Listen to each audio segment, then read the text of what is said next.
So here's the program that I use for my virtual backgrounds. Again, if we just switch it on and off, you can kind of see what's going on here. Okay. What my other webcam does not do, and I can actually switch to the other one. Here's the other webcam. It's gonna make me look off-centered because it's on the other side. All right. Is that if I go to adjust any colorized settings, you can see it's just a little bit more colorized. But if I go to any webcam settings right here, it doesn't let me adjust anything except for the brightness here. Let's switch back to the Amcrest 1080p, which is the FHD webcam. And look how many settings you could tweak on this. So those washed out colors, they're not going to be there, especially if I turn up saturation and stuff like that. All right, what we've done here is we've taken one of my old streams and I superimposed what it would look like with the Amcrest 1080p webcam. And as you can see, I did some tweaking to all those settings. I will say it's not as warm as my other webcam. In other words, the oranges, the reds don't come out as good. Here's what it looks like with my old webcam from the actual stream I did. So it looks a little washed out and everything. But yet, if you see me now, I don't look washed out. It's not like I'm ghosting. You can tweak it and do all that other stuff. All right, so I have my microphone to the side here.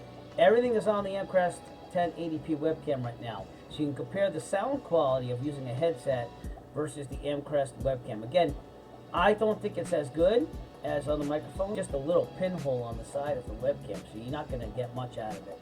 But the whole thing is that the picture, way clearer, way better. The microphone, doable in video conferencing and meetings. Would I want it on a stream? Probably not.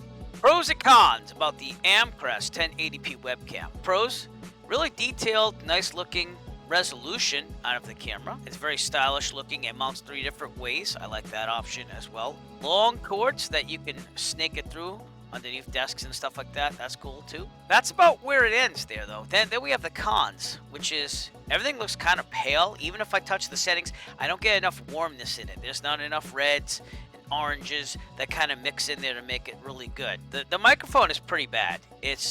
I'm not using it right now, obviously, because you're hearing me pretty well. But the microphone really needs a lot of work. Could you use it in a conference setting? Sure, but in no way would I use it any other way. I wouldn't use it for any type of quality work or anything like that. And there are definitely way better microphones out there. The camera itself, good. The microphone, really bad. That is my review of the Amcrest 1080p webcam. If you'd like to purchase the Amcrest 1080p webcam, please look for a link in the description below. We'll send you to Amazon. We can purchase your very own. Every purchase will help support the Eric DIY channel. We appreciate all your support. If you like this video review and you want to see more, please give us a thumbs up and push that subscribe button below. While you're down there, also push on the bell notification icon so that way you'll be notified of future Eric DIY video releases. We appreciate everything you do for us. Thank you and have a great night. As always, if you like this video, found it useful, please subscribe. And if you have a product that you would like reviewed, please contact Eric by emailing him at eric5150diy@gmail.com. Have a great day.